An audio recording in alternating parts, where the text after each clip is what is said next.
Құрбым пәктігін сатпақ. Құрбымның осы бір әрекеті қолыма қалам алып, сізге хат жазып, көпшіліктен көмек сұрауға мәжбүр етіп отыр. Қанша рет райынан қайтармақ болсам да, ол менің ақылыма құлақ асар емес.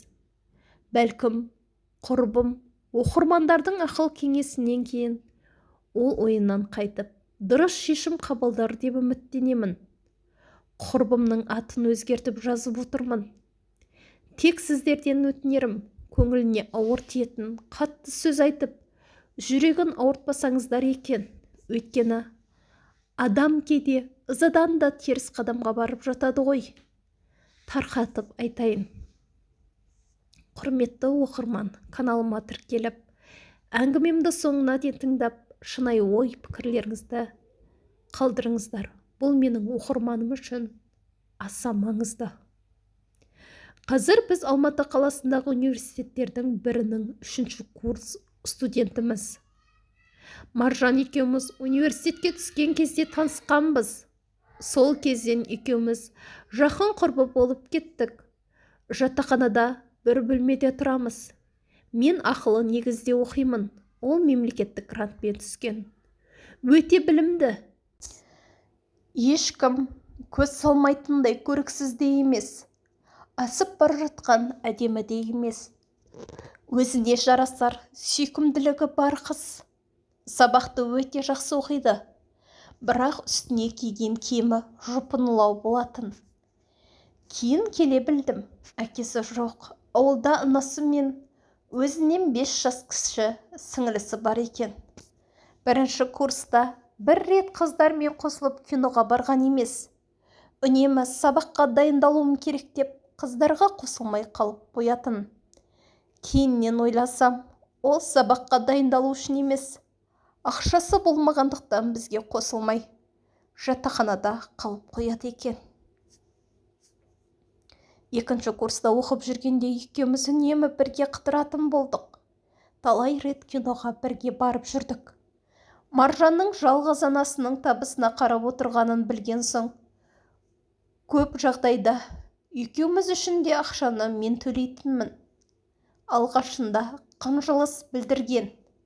Бірақ мен достардың арасында ақылдасу деген болмау керек деп көндірдім. Содан кейін екеуміз апалы сіңілідей болып кеттік. Бір-бірімізден сыр жасырмайтын жақын құрбы болдық. 2-ші курс аяқталуға таяу қалғанда, бір күні киноға барғанда, басқа университетте оқитын Ғалымжан мен Болат деген 2 жігітпен таныстық. Ғалымжан Маржанды айналшықтап, Болат менің қасымнан шықпай жүрді. Одан кейін жазғы демалысқа кеткенімізше 4-еуміз талай рет бірге қыдырып, бірге киноға бардық. Жаңа оқу жылы басталысымен Ғалымжан мен Болат келді. Көшеде қыдырып жүріп, демалыс кезде болған қызық жайлармен бөлістік. Асханадан тамақ ішіп шыққан соң Ғалымжан мен Маржан бөлек кетті де, біз Болат екеуміз бөлек қыдырдық. Уәделескен уақытта біздің жатақхананың алдында кездестік. Маржанның күлімдеген көздері бір қуаныштан хабар бергендей, жүзі жайнап тұр. Жігіттермен қоштасып, жатақханаға кірдік. Маржан менің қолымнан жетектеп, бөлмеге қарай дедектетіп ала жөнелді. Тез бөлмеге барайықшы, айтатын қуанышты жаңалығым бар дейді. Менің ішім сезіп келді. Бөлмеге кірсем, Ғалымжан мені сүйіп қалғанын айтты. Мен де келістім деп мойныма асыла кетті. Бұл жаңалыққа мен де қатты қуандым. Сол күннен бастап Ғалымжан мен Маржан бірге қыдырып жүрді. Ал біз Болат екеуміз кешке жатақханаға келген соң Маржан мен ұзақ уақыт сырласып жатамыз. Маржанның сөзінен байқағаным, ол Ғалымжанға ессіз ғашық болып қалған. Ғалымжанның да іс-әрекетіне қарап, ол да Маржанды шын сүйеді деп ойлайтынмын. Қарашайы болатын. Сенбі күні Маржан Ғалымжанмен бірге туған күн кешіне кетті. Ертеңінде көңілсіз оралды. Мән-жайды сұрап едім. Ғалымжанға ренжігенін айтты.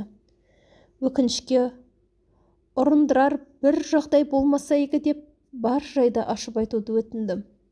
Айтуынша кеш барысында Ғалымжан ептеп ішіп алып, бос бөлмеге оңаша алып барып, төсектес болайық депті. Маржан келіспеген соң зорламақ та болған көрінеді. 2 күннен кейін Ғалымжан келіп, сол күні мас болып қалыппын деп кешірім сұрап, өлердегі сөзін айтып, бірге қыдырып қайттық деп ұсыныс жасаған екен. Маржан нақты ештеңе демей қыдырудан бас тартыпты. Бөлмеге келген соң төсектен тұрмай ұзақ жылады. Не ақыл берерімді білмей дал болдым. Жұбатарға сөз таппадым. Содан кейін Ғалымжан бір апта бойы келмей қойды. Телефонда соқпайды. Маржанның күтіп жүргенін байқаймын. Жиі-жиі терезеге қарайды. Құрбымның күйін көріп қатты қиналдым.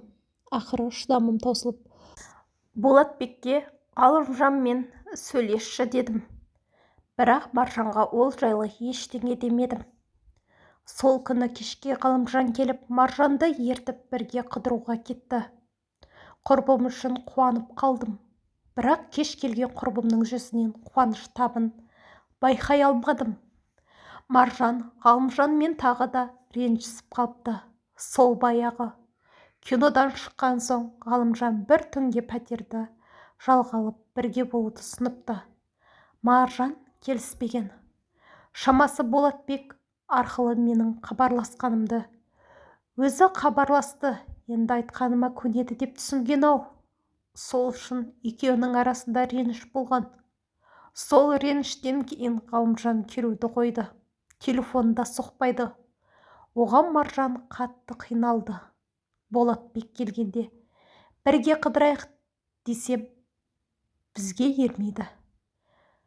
Болатбек Ғалымжанмен сөйлесіп ақыл кеңесін айтыпты. Бірақ Ғалымжан менің жеке өміріме араласпа депті.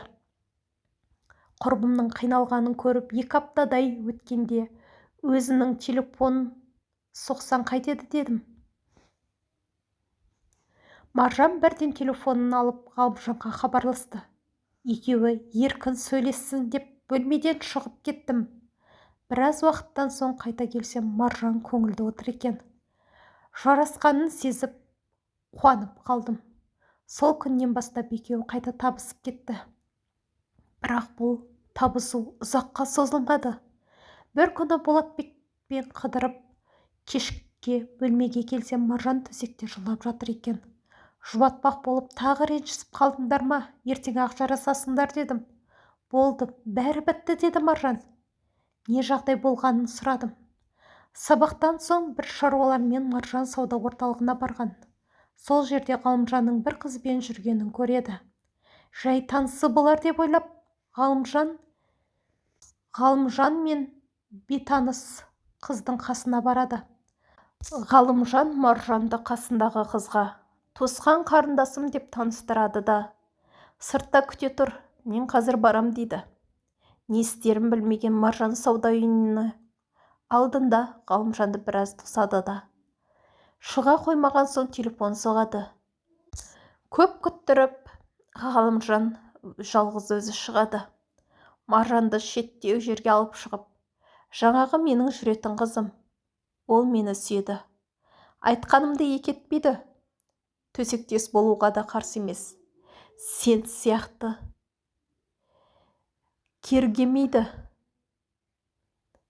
Үстіңе киер бір түзу киімің жоқ. Нең екеуде соғасың? Сенің пәктігің кімге қажет?